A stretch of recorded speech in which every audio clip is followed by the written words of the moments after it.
How did Commander Howard Johnston and his B-12s manage to get all their convoys through the danger zone in the summer of 1941 without losing a single ship? To give credit to one man is not at all to diminish the merits of others who may simply have been less fortunate. It's just that I'm very familiar with the activities of B-12 I served nowhere else during that period, but under the command of a superb officer, Commander Howard Johnston. 14 years later, I still think of him as a peer, not as an older comrade. He was 6 or 7 years older than I was. Blonde-haired and thin, he looked younger than his years. The strongest impression on me always made a cheerful enthusiasm with which he took on any problem, even remotely related to his group. The gold tourniquet on the visor of the commander's cap was always new and shiny. Howard Johnston was, of course, the senior officer of the escort group, but he was also too much the leader of a gang of schoolboys. I never once received an order from him that, for whatever reason, irritated me.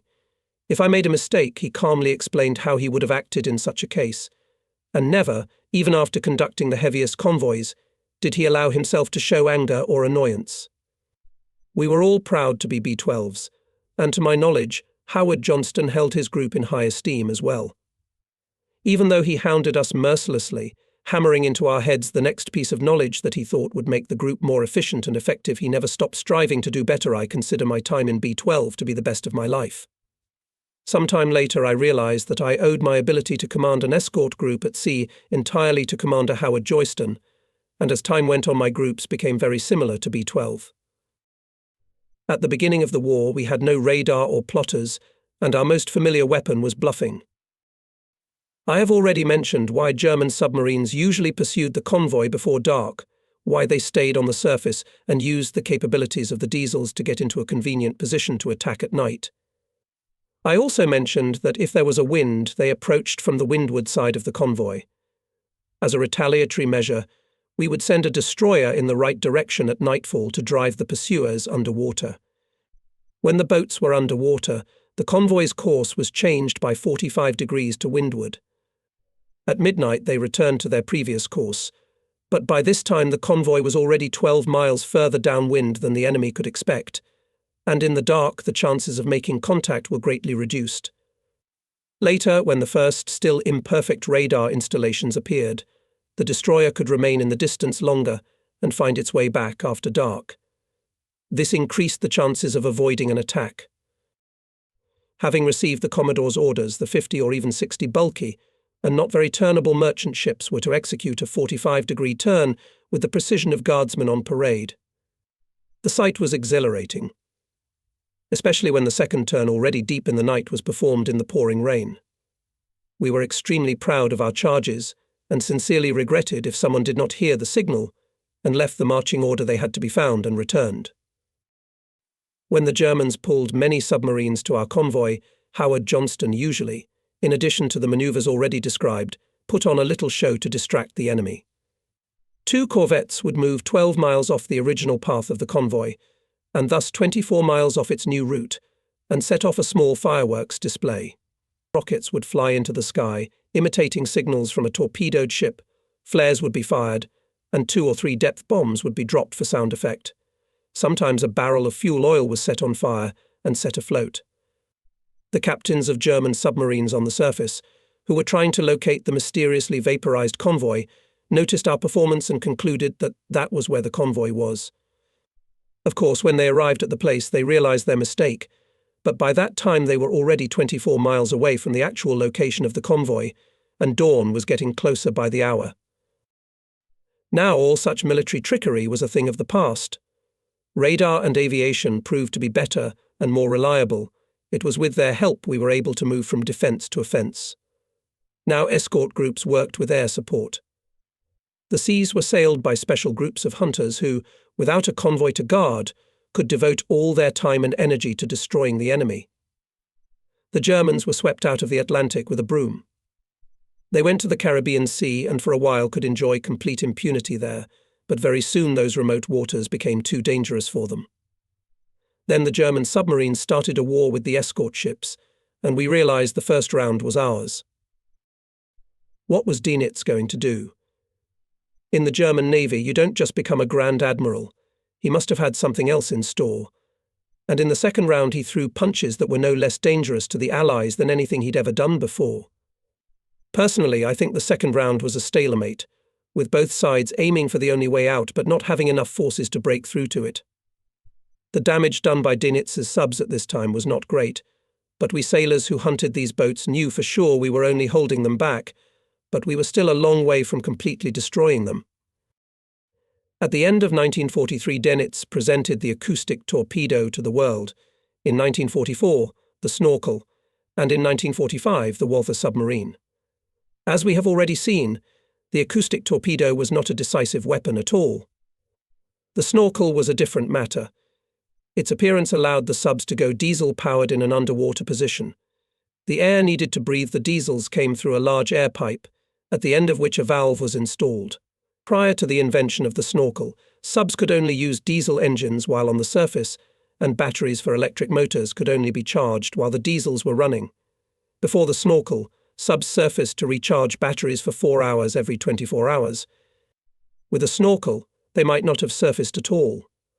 When the submarine fleet surrendered at the end of the war, it turned out that some subs had been underwater for 6 weeks and were even covered with a film of algae, like that which forms on the bottoms of ships in harbours. Using the snorkel, the subs came close to shore and revisited the places from which we had driven them back in the early months of the war. With the snorkels, their speed increased and became almost as fast as that of an escort ship. It has already been said how our airplanes forced the U-boats to submerge, after which the latter saw almost nothing in the vast expanse of the Atlantic. But if they passed in an underwater position in areas where shipping is always busy, such as, for example, Portland Bill in the English Channel, Cape Wrath in northwest Scotland or Rathlin Island off the northeastern tip of Ireland, they could not fail to find suitable targets. A submarine is a very expensive weapon, so it is highly irrational to let it cruise aimlessly across the ocean without paying for itself by destroying enemy vessels. With submarines equipped with snorkels, Dönitz achieved only a small amount of success, on the basis of which it could be argued that he was defeated in the second round, just as he had been in the first. But that would mean reverting to a purely defensive submarine strategy. If, however, to operate in terms of offensive strategy, where success is measured by the number of enemy ships destroyed, then the merits of both sides, perhaps, can be considered equal. Submarine Walther, which Dönitz planned to use in 1945, had an engine running on a fundamentally new fuel, hydrogen peroxide, burning with diesel fuel. She could go at 20 knots briefly in an underwater position, and she did not have to stay at periscope depth like a snorkel sub. Assuming the support team arrived within an hour of receiving a report of the sub's discovery, it would have to comb an area of about 50 square miles. Walther's much faster submarine increases the search area to 1,200 square miles. This reduces the likelihood of her detection to pure chance. Fortunately for us, none of these boats were ever commissioned before the end of the war. Nevertheless, there is no question that these are very formidable weapons with great potential. Our designers did not slumber either. New anti-submarine ships, such as the Castle-class corvettes, for example, were as similar to the first anti-submarine trawlers as modern guns are to a rifle bow. The actions of Loch Tulla were subject to the skill, intuition, and luck of the officers. The attacks of the Pevensey Castle were controlled by instruments. The Aztec was set about a third of the ship's length from the bow, where the noise of the water caused by its movement was minimal. Its beam went into the water at an angle of about 60 degrees to the surface. If the submarine passed at depths up to 75 feet, contact could be maintained as long as the target was about 100 feet from the bow of the hunter ship. But at the greater depths to which modern submarines can dive, contact is often lost as early as when the target is 100 yards away from the pursuer. Depth bombs can only be dropped from the stern of the attacking ship, creating a fairly significant blind spot that the ship must pass through after losing contact. In addition, the process of sinking depth bombs is not instantaneous. To reach a set depth, they take time, so an attentive submarine captain promptly barely heard the approaching noise of propellers, took a maneuver to get out from under the impact, and has a good chance to change course and move away to a safe distance by the time the bombs begin to explode. To overcome this obstacle, the first thing to do was to keep a constant sweep, so that the officer performing it could detect at any moment the slightest change in the direction of travel of the target. Next, it was necessary to launch the attack while still in contact, that is, dropping the bombs in front of the attacking ship, rather than from its stern. The first weapon designed on the basis of the new principle was called the Hedgehog. It dropped 24 small bombs that exploded on contact with the hull of the submarine. However, the Hedgehog had many disadvantages. The device was complex, too susceptible to unfavorable weather conditions, and the bombs were too small and had almost no chance to destroy the strong hull of the submarine. But at any rate, the development went in the right direction. Its follower Squid dropped fewer bombs, but they became heavier, flew farther and exploded at a set depth. These weapons proved more effective. Prior to the advent of forward firing, Captain Walker perfected the technique of preventing a submarine from evading at the last minute by attacking 3 or more ships, moving in a single line 50 yards apart. The method was extremely successful, but could only be used by support groups that did not need to defend the convoy. Such massive attacks dropped up to 80 depth bombs with only a few seconds between bursts. With a Squid on board, my 30th Escort Group sank the U-1200 with only 3 bombs. The progress in submarine destructive capability is obvious. Unfortunately, similar progress was not observed in the field of means of their detection, and the speed of the attacking ships increased frustratingly slow. We could probably destroy a Walther submarine travelling at 20 knots if we could find it, but finding her, using the ships we had at the time, was purely a matter of chance and luck. I confess I was glad that victory had spared us the necessity of attempting it. This was the general outline of the development of new equipment and weaponry on the opposing sides fighting the Battle of the Atlantic. At times the advantage was in the hands of one side, at other times in the hands of the other. Now, looking back, I can say with confidence our scientists and military engineers were able to develop effective countermeasures against the new weapons used by the enemy. There were times when the information about a German submarine chasing the convoy caused only misgivings among all the officers of the escort engaged in its protection. At the beginning of 1944, such news was greeted with delight. Now we had an opportunity to destroy another enemy. We were given a formidable weapon, and we were confident in its effectiveness. Leaving the Highlander, I was never again happy at sea. I gave this ship everything, and the first impression of the 30th Escort Group in no way reduced the deep sadness of parting with my favourite destroyer. On the 3 destroyers on which I served, most of the crews were old servicemen. The Loch Toll had mostly reservists, and the Verbena had half reservists and half old servicemen. The 30th Escort Group was manned by men who had joined the Navy already during the war. I can say only one thing about the officers, neither fish nor flesh. Becoming heirs of the inviolable traditions of the Western Approaches fleet, they were strikingly different from their predecessors. They had a different background, different views, different training. That said, I don't mean to say that they were inept, not at all. They were simply children of another age, the age of radar. It wasn't until I met my new commanders that I realized how much we had all changed in 5 years of war. The new captains were about 20 years younger than those who had commanded the ships in the first escort groups. They were young, and almost the same age. The oldest was no more than 2 years away from the youngest. The country had placed a heavy responsibility on their shoulders, which were not yet strong enough to bear the burden. They tried to be extremely serious and showed great concern for such trifles as filling out report forms. To some extent, this was justified. At this stage of the war, the long tentacles of bureaucracy had already penetrated to the front lines as well, and the amount of paperwork to be filled out on each ship was steadily increasing from month to month. It was no longer possible to bring a ship damaged by bad weather into port and to write off other faults to the weather at the same time, and the shortage of rum could not be explained as before given to the survivors of the wreck. As in the early years of the war, which now seem so far away, one of our corvettes wrote off 10 gallons of rum in this way, which were later found stored under the bays of the towing cable. Since it was impossible to put them back on the books, we had to divide this suddenly acquired amount of rum among the ships of the group. In 1941 we walked around with eyes red from salt water and chronic sleep deprivation, but never missed an opportunity to laugh. That time had faded into oblivion. There was no doubt that the new people on the new ships would no longer exchange the signals that had once made us laugh. I remember once in the Atlantic, during a big swell, one of the corvettes approached the Verbena to send a visual signal. Rounding the convoy, the corvette jumped out of the water, partially exposing the bottom, and we did not miss the opportunity to semaphore him, "I see your dome." The reply was instantly given, "It is tactless and immodest of you to mention it." To be fair to my new group, I want to admit that some of the blame lay with me as well.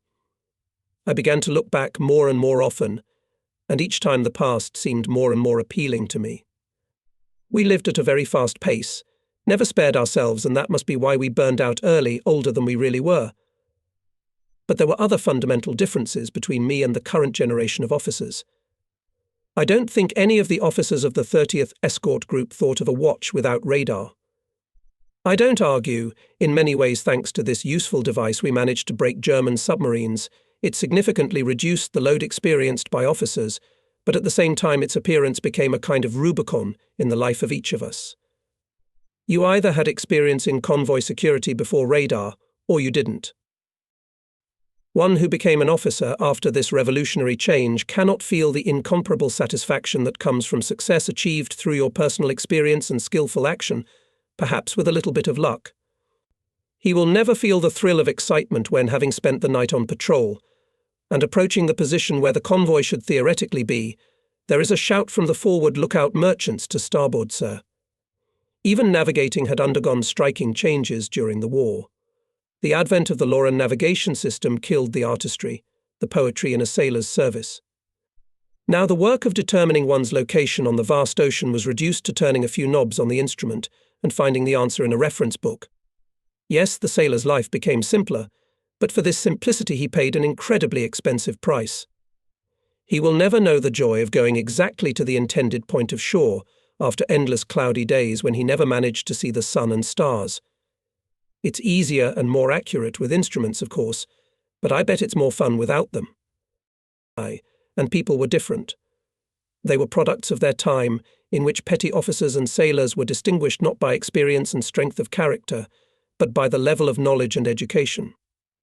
I don't think there was a single person in my new group who, like the sailor and stoker from the Verbena, would have preferred to crawl on all fours to the ship, but not to be late for sailing. The new men either would not have brought themselves to such a state, or, if such a mishap occurred, would not have given themselves the trouble to think of returning. On previous ships I had always known all the crew by name. Here, however, I had not even memorized the names of the officers. One thing helped me to keep apart from the collective. On the ship where I settled as a senior officer, there was a captain. We went back to the group commander-captain problem. As before, these two on the same ship could not get along. For years I had had my own scullery, a sea cabin, a desk where I lost my own eraser and pencil.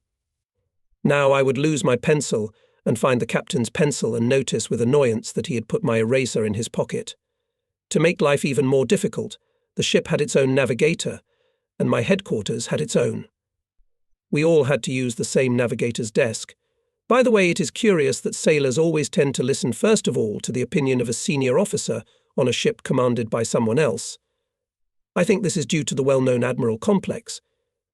But although the commander of the anti-submarine trawler group and the senior officer of the escort group do partially perform the functions of an admiral, one should not lose sight of the fact that the working quarters of a real admiral and his staff are very isolated from those where the commander of the flagship and other officers work. If they had to work side by side, friction would be inevitable. I genuinely feel sorry for my captain, and I feel sorry for myself as well. Nevertheless, no matter how deep my regrets are, there is no doubt that without radar and accurate navigational instruments we could not have gained superiority over the enemy, for we were now confronted by improved submarines operating close to shore and using snorkels. One thoroughly brazen German even torpedoed a merchant ship. You might say, at our door it was just about to enter the mouth of the River Foyle. The 30th Escort Group went out to sea in search of the impudent. Working close to shore is not at all easy. It is necessary not only to ensure the safety of all the ships of the group when manoeuvring, but also to constantly examine the echoes marked by the ASDIC. Near shore, hundreds of contacts. are usually noted old shipwrecks, underwater rocks, and fast waters. If we conclude that the marked contacts are not submarines, they should be mapped. If, however, we find something new in waters where we have already worked, it is logical to assume that this new thing is a German submarine. Unfortunately, in places with fast currents, many contacts actually turn out to be ordinary whirlpools. The turbulent movement of water caused by the changing direction of the current during tidal action adds much confusion. During the first patrol with Squid, we attacked one of the contacts, which turned out to be the wreckage of a tanker carrying high-octane gasoline. From the explosions of our shells, gasoline ignited, and the ship turned into a huge fire. The height of the flames reached 200 to 300 feet. Fortunately, the captain was able to command full ahead, and we were able to move away in time. Only the paint on board was burned. This incident frightened me even more than the loss of the Warwick. By that time I had been commanding ships without interruption for 5 years apparently. Fatigue was beginning to take its toll. But I was stubbornly looking for the enemy submarine. The Germans were going to pay me for the Warwick. I was determined to hold out until I had sunk at least one. We patrolled the northwest approaches to St. George's Channel for 2 weeks, after which we returned to Londonderry. I went to the Commodore, informed him of my difficulties, and met with complete understanding. I asked to be allowed to remain captain myself, but to be given a secretary to do the paperwork. He agreed, and as the new corvette needed a captain, the captain from the Pevensey was sent to it. So I didn't feel guilty that it was my fault he lost the ship. The new scheme of command proved much more workable. I had a staff navigator to assist in the management of the ships of the group, and a clerk who stenographed what I said, and then drew up neat reports and accounts. To my great regret, the ship was difficult to control. It lacked the power of the machinery, so its seaworthiness left much to be desired. And since the radar and other new toys created excessive sail, when I reduced speed to investigate contact, the corvette was carried downwind like a rubber ball. It became impossible to keep its nose to the wave. It lay sideways to the wave, swaying like a pig carefully sliding in the mud, and the Aztec operators were more concerned with staying in their chairs than with examining the characteristics of a potential target. Had this corvette had 2 vehicles, and I think that was the case in the original design, they would have made very good hunters.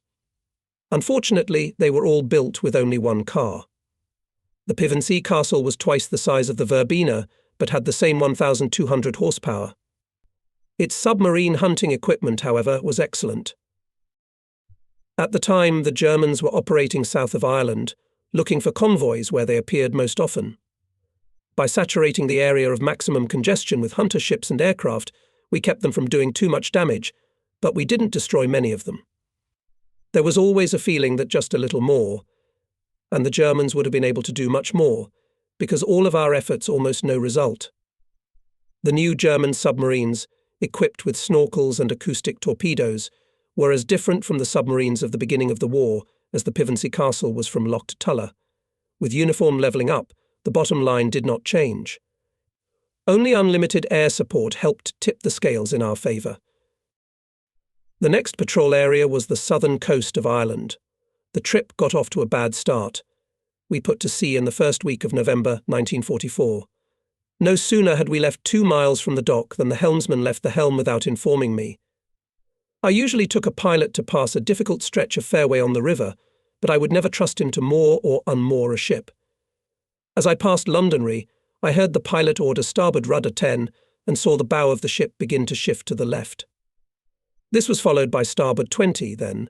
The ship suddenly veered sharply to the left almost across the fairway and stopped abruptly, hitting something.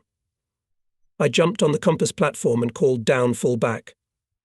By this time the tide had already begun to ebb. The ship settled aft, vibrated and, as if reluctantly, slid down into deep water. I stopped the cars and sent the XO down to see if there was a hole. He reported over the phone that at first glance everything was intact. At this time I heard a trembling voice. "Helmsman at the helm, sir." "Where the hell have you been?" "In the latrine, sir." "I'll deal with you later." We set a reverse course, docked at the Lysahali oil jetty, and I telephoned Londonderry to send a diver to inspect the bow of the ship. Through the grace of Providence, we hit the only relatively gentle obstacle between Londonderry and the oil jetty. Even the pilot did not know that there was a build-up of tin in this area. Investigation revealed that our very young helmsman had let our very young helmsman hold the wheel to a sailor who happened to be nearby and turned it the wrong way. We arrived in the patrol area on November 9th, having orders to seek and destroy the enemy if they could be found. We were told that convoys would be passing through here, and we were to sweep the area in front of them and be on standby in case of enemy attack. We were also to keep in touch with the patrol planes in case they found anything interesting. On top of that, we could do whatever we wanted: track, scout, sniff out the long-awaited prey. As we began to explore each contact, we found that we were moving so slowly against the ground that even the sleepiest submarine would get away from us without the slightest effort. I believed that the Germans would rather do something than just drift aimlessly at the will of the waves. If they were on the move, however, the Aztec contact would be sustained. So we mostly spent our time combing the area at high speed. If any ship noted a suspicious echo, that ship was to slow down and investigate the contact. The rest of us would close ranks and move on. By the end of the day on November 10th, we had already scoured our patrol area from the west, and shortly after dark lay down on a westerly course. At 10 o'clock I was resting, lying on a bunk in my sea cabin. On the bulkhead above my feet was a radar screen repeater. To see the location of all the ships in the group, I just had to turn on my back. At night at sea we were always in total darkness. Sometimes only very faint red light was allowed. The group of 4 ships were positioned to starboard and port of the Pevensey Castle, 1 ship heading north, and 2 to the south of it. On the radar screen, the ships were reflected as small glowing dots, periodically hitting the light search beam. When the beam passed, they dimmed, only to glow again with their former cheerfulness when it crawled over them once more. The beam moved relentlessly in circles. Hypnotized by its measured, monotonous movements, I fell asleep. The night was calm. The ship rocked evenly. The rotating beam hypnotized me persistently. The ship's movements rocked me to sleep. Suddenly I thought I saw a tiny glowing dot behind one of the ships. Yes, there it was, the instantaneous flash when the beam passed. Instantly waking up, I grabbed the phone and contacted the radar operator. "What's that on our radar on a bearing of about 145 degrees? "An echo. 10,000 yards behind the Porchester Castle." I kept my eyes on the beam. Radar surveyed the space around us, covered by the dark blanket of night. "Yes, sir. A slight echo, but quite distinct. I've never seen anything like it, sir. Conditions are rather strange tonight. Something's happening in the atmosphere. The beam is spreading in a very unusual manner." "What do you mean?" "Don't give me any high scientific explanations. Keep it simple, please." "Today, sir, the echoes can be picked up farther than usual." "Does that apply to all ships?" "I can't say for sure, sir. I think it depends on the particular device." "You mean that normally we can detect a surfaced submarine 5 miles away, but today, for some unknown reason, your device can detect it much farther away. Is that correct?" "Yes, sir." "Thank you. Keep an eye on the echo. It's of great interest to me." "I'm watching the echo, sir." I picked up another phone. It was a short-wave intercom for talking to other ships. "This is the Porchester Castle. Do you have a contact on radar, bearing about 100 degrees, distance 10,000 yards? I asked impatiently. "No, sir." "It's quite clear on my screen. I'll keep watch. Put a separate observer in that direction. I'll let you know if anything happens." I sent for the navigator to chart the data. Pretty soon he reported. "The target is travelling on a course almost parallel to ours. The speed is also about the same as ours, maybe a little faster. I've called Porchester Castle again." "Any contact?" "No, sir." "I've called for officers." "I got a very interesting echo, bearing 147 degrees, distance 19,000 yards. You should have thought it over. The target was single and small, or it would certainly have appeared on the Porchester Castle's radar. There were no fishing boats, and if there had been a fisherman, he would have been using navigation lights, so the Porchester Castle would have seen him. There seemed to be only one answer: it was a German submarine, which I had been searching for unsuccessfully for 5 long years. And the boat, by the looks of it, promised to be very handy. It was clearly watching us and preparing to attack, thinking we were a convoy. I picked up the intercom receiver again. Ships to slowly form a chain to a heading of 105 degrees to 285 degrees. New course 240 degrees, speed 10 knots. Complete maneuvers within 30 minutes. Previously, they were all at right angles to our course. In the new position, the group's axis will be at a 45-degree angle to our direction of travel. I kept my eyes on the radar screen. The echoes were perfectly clear. I could see the ships starting to reorganize.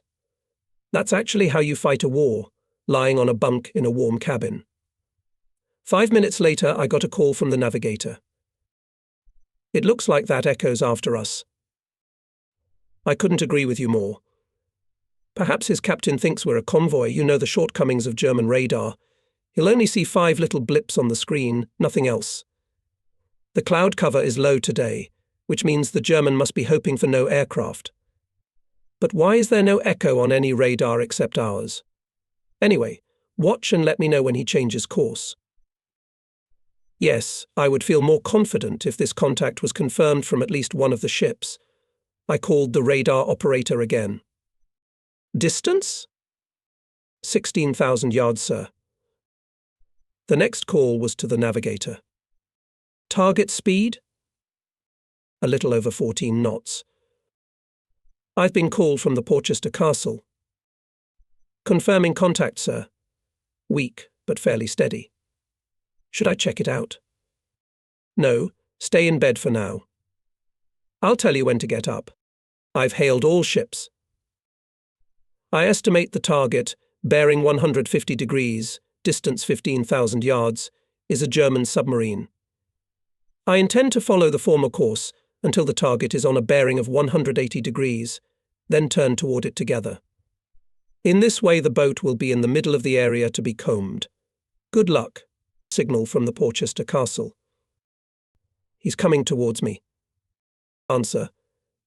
Yes. What makes you better than the others? Signal from Launceston Castle. Confirming contact. Signal from Kenilworth Castle. I've got him too. I've ordered the group to reduce speed to 6 knots. This should come as a surprise to the enemy, because his instruments will not allow him to notice the speed reduction immediately, so his bearing towards my ship will change rapidly, moving towards 180 degrees, and I was just waiting for that. His bearing was indeed changing quite rapidly, 165 degrees, 170 degrees. The net's abandoned. He's got to hit it. I was determined to get that German. I called all ships. Prepare to turn. Target is on bearing 178 degrees from me, distance 10,000 yards. I've requested the Porchester Castle. Report target coordinates. 230 degrees, 3,000 yards. He's trapped. I relayed to the ships in the group. Turn 180 degrees. Speed 12 knots. Let's go, boys. Then I gave the necessary orders to the bridge of my own ship. I was summoned by the navigator. Will you come to the chart, sir? Not yet. I want to see everything, and I can see it best from here. I'll come up when the boat dives. Looking at the radar, I could see the dot's ships changing shape, changing course. The target was in place. Or was it? I jumped up from my bunk. The target was no longer on the screen. Message from the Porchester Castle. Contact lost. I think the target has submerged. Message from Launceston Castle.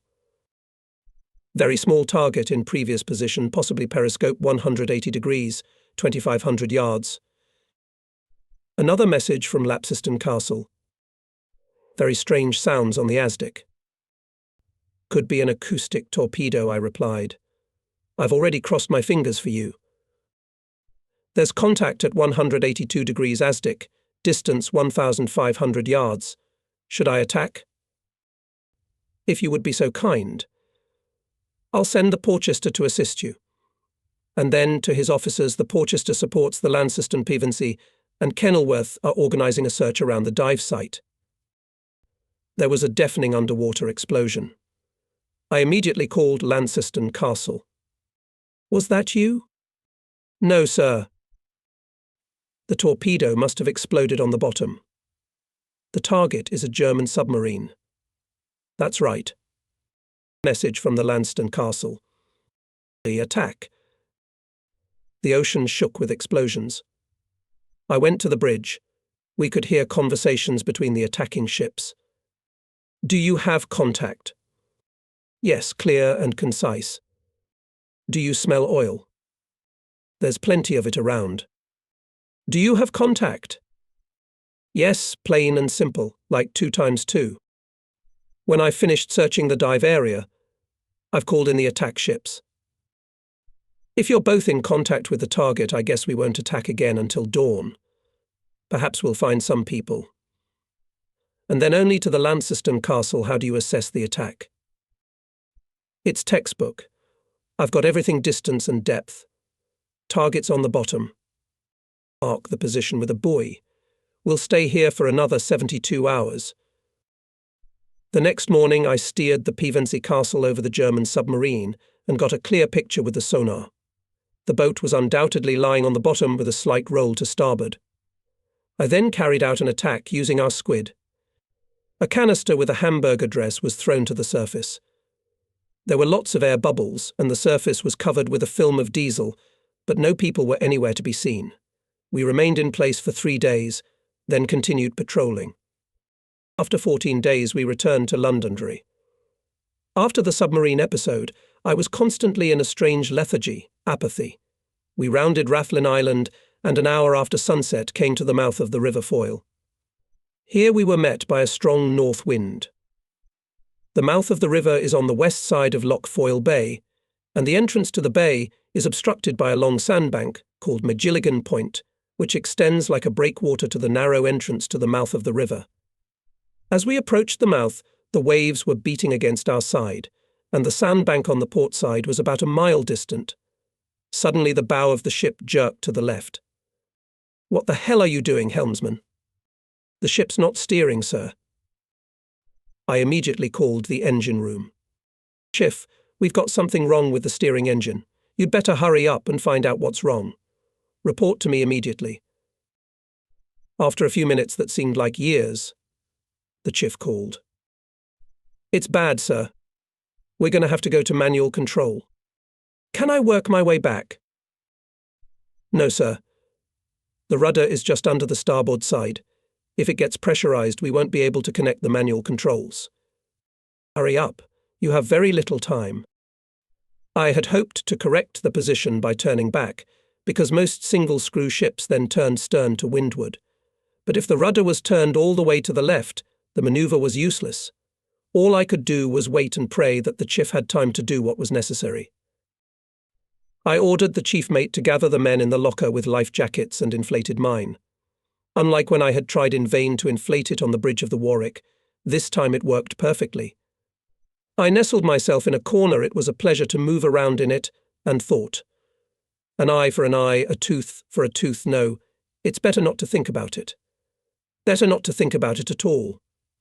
Signal from the Porchester Castle. "Ready to take you in tow." "No thanks," I said. "There's too much on-board rocking to start the towing equipment. Still, I'm touched. We mustn't lose 2 ships. If we get beached, please notify the Coast Guard to meet the swimmers." I took a look and glowed like Aldis's signal lamp. The water was brown and murky due to sand lifted from the bottom. The count was now running into minutes. Finally the phone rang and I learned that the manual controls had been hooked up. No more than a quarter of an hour had passed since the breakdown. Right rudder 30, full ahead. Desperately rocking from side to side, the Pevensey Castle began to move forward. The ships of the group were scattered over a fairly large area. They fought the weather as best they could and awaited further developments. As we crawled through the entrance, They took turns following us. A chiff came up on the bridge. "Serious malfunction, sir. There's nothing we can do on our own. We'll have to dock." I was shivering so badly I had to grab the handrail to stay on my feet. I ordered the group to anchor and follow me up the river in the morning. We went up the river that evening, and as the ship was manually steered, I asked for a tug for a mooring. Shortly after 10 o'clock the ship was at the wharf. I breathed a sigh of relief and went to my cabin. "Well, this is it," I informed myself. "Here we are." And that was the plain truth. I could no longer trust myself. My body wouldn't obey my commands. I looked at myself in the mirror and froze. Not so long ago, my friends had told me that I looked too young and unserious to be a commander. No one would say anything like that to me now. I guess the candle had burned out. I went down to the dock and called the Commodore. I had no doubt that even at this late hour he would be there. Max Horton was in the habit of calling his subordinates after dinner. The Commodore was indeed there, and I told him my request. "I've been expecting this for a long time," he admitted. "When would you like to go ashore?" "The sooner the better, sir." "I can have the paperwork ready for you by noon the day after tomorrow." "Thank you, sir." "Come see me tomorrow morning." "Yes. Congratulations on the submarine." I went back to the ship and took a long bath, and 2 days later I stepped off the gangway of my ship for the last time. This was 5 years and 2 months after I had first gone on deck of His Majesty's trawler, Loch Tull. It was much longer than I had bargained for before I was able to leave Londonderry. Many urgent matters could have been accomplished more quickly if I had continued to attend to them myself. In addition, I had to fulfill a number of obligatory formalities, passing a medical examination. Although the command knew very well that if an officer was too tired to continue commanding a ship, he must be given a break, or else the case could end in tragedy, it was formally necessary to get medical confirmation. It was an undoubted merit of the Navy that any officer who felt that he could not continue to serve with the same efficiency could come to his commanding officer without fear of being misunderstood. I did not arrive home until the beginning of December. While in Liverpool, I telephoned Max Horton. "I'm very sorry, sir, about the way things ended." "What do the doctors say, Rayner?" 3 weeks sick leave for now, sir. Will you be able to go to sea after that?" "I doubt that very much, sir. As a matter of fact, I'm physically fit, just burned out. Can you find work for me ashore?" "You bet I can. German submarines now appear just off the coast, and my groups often work under the operational control of other units in the fleet in Portsmouth, Plymouth, Rosyth, and even on the Nore. The divisions in the Channel at Portsmouth and Plymouth will, in my opinion, witness the enemy's last desperate attempt to cut our communication with the continent. The local staffers are totally ignorant of the group's capabilities. Not long ago, some cretin ordered a group of Castle corvettes to follow an unrealistic course in inclement weather at a speed impossible for them. Result: 6 damaged Aztec domes and the entire group headed for dry dock. I've just received Admiralty authorization to send a senior escort officer to each unit where our groups are operating. Price will go to Plymouth and you to Portsmouth. Let's see 3 weeks leave." "That's fine. You'll report to the fleet commander in Portsmouth on January 1st.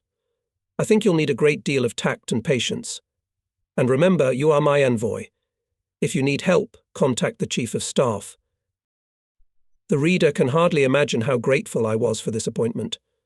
After all, I had to swallow a bitter pill after 5 years of training. I lasted only 2 months and broke down. The chance to do something truly rewarding became the best medicine for me. I had a wonderful 3 weeks with my family. We had a fun Christmas together. I genuinely enjoyed every minute of it after all. In the past 5 years, I had never been home for more than 10 days at a time. After Christmas, just before New Year's Day, I visited the Chief of Staff of the Western Approaches Fleet, and on January 1st, 1945, I arrived at the Portsmouth Fleet Command Headquarters, which was stationed at Fort Southwick. This was my first staff position. Prior to that, I was constantly on the other side of the gigantic divide that exists between those who walk the ships and take orders from the staff men and the shore officers who plan operations. How many times have I had to give a bad word to a staff officer who, sitting in a warm room where neither snow, rain, nor piercing wind penetrates, orders me to steer a ship down the Foyle River in zero visibility conditions? I once even called one such Jupiter, clearly unwilling to get down from his Olympus. Do you even look out of your window into the street once in a while? Do you really think I would jeopardize the ship and drive it down the Foyle in these weather conditions? Outside the window, in case you haven't noticed, it's snowing so thick I can't even see the bow of the ship. I'm sorry Jupiter condescended to talk to me, but the ship is due in the Innistrahall area tomorrow morning to pick up part of the convoy from the Clyde. All the other escort ships have sustained weather damage. We won't be able to repair them and put them to sea until a week from now. All right then, with your permission, I'll still wait a few hours until the current is set so that I'm going against it the whole way. Then, if there is no acceptable visibility, I can at least drop anchor and the ship will not be turned around. If that's agreeable to you, I promise to be there on time. We reached a compromise that time. But I remember many occasions when I was quite sure that if I had been in the operational headquarters at that moment myself, I would have made a completely different decision. Now I had to see if I was right at the time. I felt like a newcomer and had a very vague idea of my future responsibilities. Besides, I was from another fleet group, which did not make my task any easier. Too much depended on whether I could cooperate with my colleagues. The first thing I realized quite clearly was that my situation was going to be very difficult. All of the commanders on the staff were career officers, but had temporary ranks commensurate with their positions. All of them were 15 to 20 years older than me. Most of them had left active duty before the war with the rank of lieutenant commander and were given the temporary rank of commander after enlistment. They made a very strong command and were assembled at Fort Southwick for the invasion of Normandy. For some unknown reason, they thought they could handle the appearance of a few German submarines at their doorstep without the help of the Western Approaches fleet. Frankly, I was shocked to discover that, due to my compliance status, I was senior to the commanders at Fort Southwick. This automatically gave me a number of additional responsibilities. I had to take a seat at the head of the table in the mess hall, and most unpleasantly, my arrival meant that one of the officers had to give up his room to me. All these things may seem trivial and petty in time of war, but when a lot of people have to spend all their time together, they willy-nilly have to get along somehow. Friction in one place can put the whole mechanism out of action.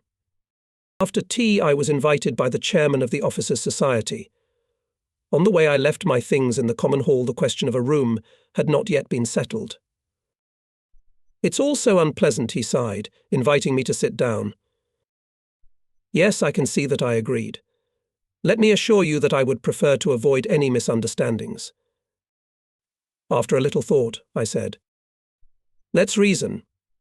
Everyone thinks that I am a member of the staff of the fleet commander in Portsmouth, but I'm not. The Admiralty officially assigned me here only to deal with financial matters. In fact, I'm attached to the Western Approaches fleet and have no intention of leaving it. You must admit I can't be stationed here and there at the same time. Let's be clear, I am not a member of this fleet. I'm a guest, I'm here to do some work. For this purpose I need a room, and it is absolutely indifferent to me whether it will be together with other senior officers or not." This solution suited everyone. Nothing had to be changed in the living quarters or at the table. The new duties at first seemed unfamiliar and not too clear to me. The advent of radar completely changed what little I had been taught about staff work before the war. At that time, if ships were sent out to patrol a particular area, it was entirely the prerogative of the senior officer to choose how to carry out the order. Now, with a network of radar stations covering virtually the entire channel, HQ had the ability to plan the movement of ships on a minute-by-minute basis, as well as monitor the execution of their orders. Moreover, they could control in real time the tactical actions of ships at sea. Borrowing experience from aviators, sailors began to control ships in the same way that pilots control fighter planes, directing groups at the enemy. Again, as in the old days when Commander Boyle and I made a joint voyage on the Havelock, I became convinced that he who controls the movement of the ship commands the battle. I always had 3 or 4 groups of corvettes, or frigates from the Western Approaches Group 15 to 20 ships, and Portsmouth's own anti-submarine force 25 trawlers, and about a dozen ASDIC torpedo boats. With this force I had to provide close escort for convoys and patrolling the area. I also had to work quite closely with the coastal aviation to direct the ships to where the submarines were spotted from the air, to make sure that their patrol routes were interconnected with the routes of surface ships. Audrey Parker, the women's auxiliary officer, was directly in charge of the anti-submarine trawlers. I think she was the only woman who made her way into operations. She sat in the office at the next desk, and we had a very productive partnership. She was good at her job, and if it hadn't been for her, I wouldn't have been able to leave the fort for a minute. But I made it a rule to take a 1-hour bike ride every day, and I stuck to it. Our workroom was underground, never had daylight. Because of this, many of us had an impaired sense of time and did not notice the passing hours. When the most interesting operations took place, we usually stayed in the dungeon for quite a long time. Only the insistent demands of our stomachs would bring us to the surface, often only to find that breakfast was long gone and our hunger could only be satisfied by coffee and rolls in the mess hall. Fort Southwick was located away from the anchorage, so I almost never got to meet up with friends. However, when a very old friend of mine brought his captain-class frigate in for repairs, which took time, I did my best to get aboard I really wanted to see and talk. Audrey Parker helped me a lot in this operation. We organised a car and boat so that I could get back to the site quickly if there was an emergency. When the appointed day arrived, I sent a message to the captain to expect me to visit and, if possible, treat me to lunch. Upon calling the signal tower, I was surprised to hear that my message had not yet been relayed. There was a complication. It was so unlike my friend's ship, punctual in every way, even in the smallest details, that I began to speculate. The most probable one seemed to me to be that there had been a change of captain on the frigate. After some time I was informed that the message had been transmitted, and after much hesitation I decided not to cancel the trip. When the boat came aboard, the ship seemed lifeless. No one even came out to catch the end. I climbed aboard with difficulty, and in the silence of the extinct ship I heard the flick of a signal lamp. When it stopped, the captain's head appeared high above the bridge rail. "I'm sorry I didn't meet you," he received the message. "Come up," what I exclaimed. "That way? That high up? What happened to your cabin?" "I'll tell you when you get up there." With these words the head disappeared. Panting and panting, for lack of practice, I climbed up. I didn't see a soul on the way up. "Where did you put the team?" I asked, sitting down on the compass platform. "They're on vacation." "What, all of them?" I exclaimed. Yes, he nodded, remaining extremely serious. "You see, I let half the men go before the 10th, and the other half from the 10th. But I didn't take into account that those going on vacation today will want to leave early in the morning, and those returning won't arrive until late in the evening. So I'm on my own for now." "Is that so?" "Yes, that's right." "Well done. What else can I say? So we'll have our lunch here, on a patch of land, open to all winds, and the captain will keep a signal watch." "Quite right," agreed my friend cheerfully. "I hope you don't mind. I even prepared a bottle of your favourite wine." "Of course not, but I wish your boat was ready to go to sea. I'd be sure to find you a suitable job. Can you imagine the headlines, 'Captain goes to sea alone on 1,500-ton frigate'?" When the boat came for me 2 hours later, he did come down to see me off. "I'll be sure to send you some message right away," I shouted as the boat was leaving the frigate. "I'll try to think of a longer one." "I won't read it. I'll just mark the time," said my friend. "The signalman, when he arrives, will ask for a repeat." As far as I can remember, I've always had a chance to rest after lunch. Only once in my memory, and that was when, torpedoing the Salopian, did the Germans attack in the afternoon. Also the hours from 4 to 8 a.m. were usually free for sleeping, unless of course I had to help clean up the mess after the night before. One had the impression that in this matter the Germans were clearly adhering to the rules. Working ashore did not provide for such rest periods. During the first 3 weeks I slept only intermittently, because the reports of submarine sightings by the pilots came in constantly, and whether I thought them true or false still had to be checked. Fortunately, we had an excellent chief of staff in the person of Commodore R. W. Simmons Tyler. I had met him back in 1932 when he was serving as chief mate on the Hood. He always tried to help me, and as time went on I felt quite content with my life, something I had not expected when I went to shore work. There were always at least 2 enemy submarines in our area. Sometimes, if my colleague in Plymouth, Commander Price, was making things too tense for uninvited guests, they would appear near us to see if our part of the channel would be quieter. Then I would organize a hunt and drive them back. Likewise, sometimes my visitors would be forced to remove themselves to a section of Price's net, and he would bring them back to me very quickly. We employed about 40 ships and 4 airplanes to constantly search the area from Dover to Portland Bill for German submarines. But in 4 months we only managed to destroy 2 submarines.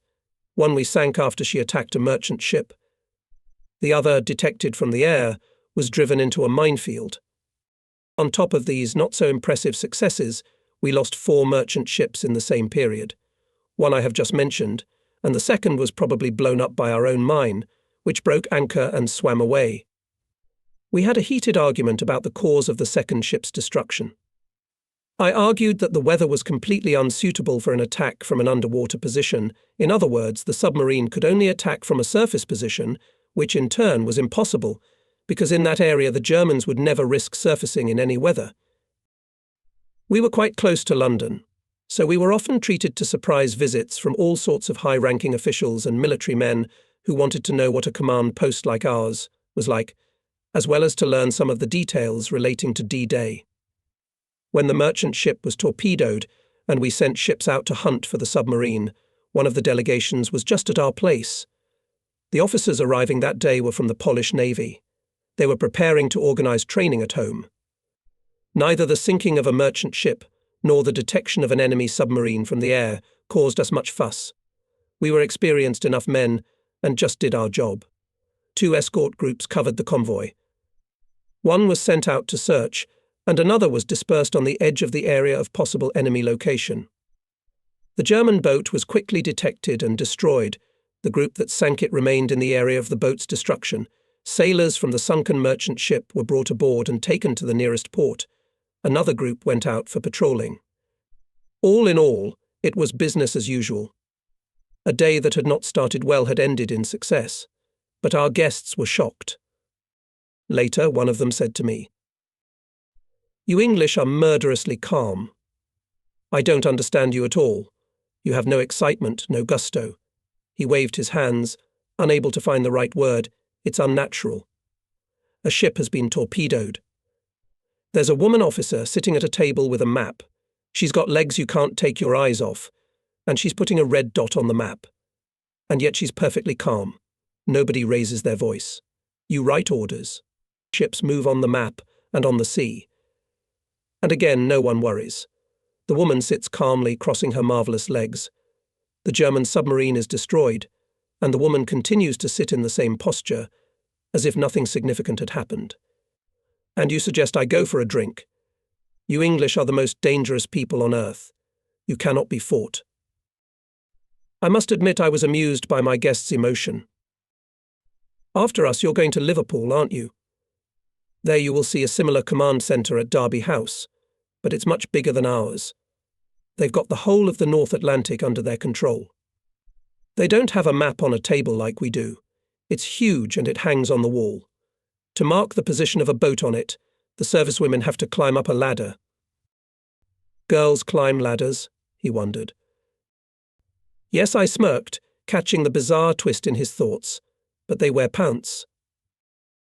The first time I was in a headquarters where there were officers of both sexes, and in equal numbers, I wondered at first how they could work together. My bewilderment was further increased when, after the conversation I have already described with the president of the local officers' society, I was given a room on the side of the fort where the junior officers and women of the Women's Auxiliary were quartered. I was curious whether there was another country in this world where such a thing was possible without subsequent trouble. For, leaving aside the fact that the ladies occupied the bathroom considerably longer than it takes the average individual to wash his own body, they were excellent companions. The feminine hand made their rooms something more than the usual hole in the ground equipped with a standard dresser, closet and bed.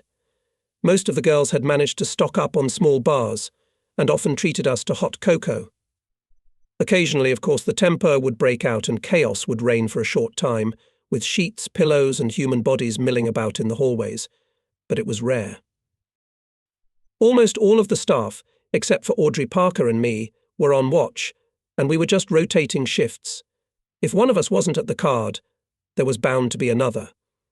The chance for a good night's sleep was too rare to be neglected. I only dwell on this so much because after the war there were so many books that argued just the opposite. Women in our service made their own, quite significant contribution to the cause of the common victory. Many military acquaintances later led to marriage, but there were almost no promiscuous relationships in the expectation that the war will write it all off. But back to the war. The truth was that we used huge forces, and the result was the destruction of 2 enemy submarines. On the other hand, the constant threat of enemy attack in our territorial waters, by and large, remained a threat. I believe that this stage of the war can be called positional. Both sides were powerless to harm each other, and high-speed submarines with water engines were on their way. What could happen if these formidable weapons appeared on the battlefield? Almost always the submarine's snorkel was spotted from an airplane. This was followed by an attack with 1 or 2 depth bombs. Almost all reports of submarine sightings came at night, and a night attack by an airplane on an enemy submarine is nothing more than a warning you are detected. Next, we will throw so many anti-submarine ships into the area that the boat is bound to get trapped. And if the area has a clean bottom with no shipwrecks to confuse the hunters, as well as complex swirling currents that add to the headaches of ASDIC operators, the boat will be found and destroyed quite quickly. But with the numerous shipwrecks left over from World War I, joined by ships sunk between the wars and already in this war, as well as countless currents, tides, current swirls, and other traps for the ASDICs, the enemy managed to slip away time and time again. Yes, we forced him on the defensive and almost prevented him from advancing. But our nets couldn't catch the new submarines, which could move faster underwater than the hunter ships on the surface. We got our soldiers out of Dunkirk and Norway, out of Crete. We delivered supplies to them at Tobruk and Benghazi, escorted convoys along the long and perilous route around the Cape of Good Hope. We landed an army in North Africa and ferried it to Sicily and Salerno. We guarded the ships on D-Day. Now the army took over. It was she who brought Germany to her knees and prevented the final stage in submarine warfare from even beginning. When Germany fell, Walther's first submarine was ready to go to sea. She was sunk by the Germans, and was raised well after the victory. The 2 submarines that were surrendered at Portsmouth were in excellent condition, and the morale of the submariners was at the highest level. They evidently hoped that if the war had lasted another 6 months they would have been the saviours of the fatherland. Although their hopes were obviously unfounded. Germany was finally defeated.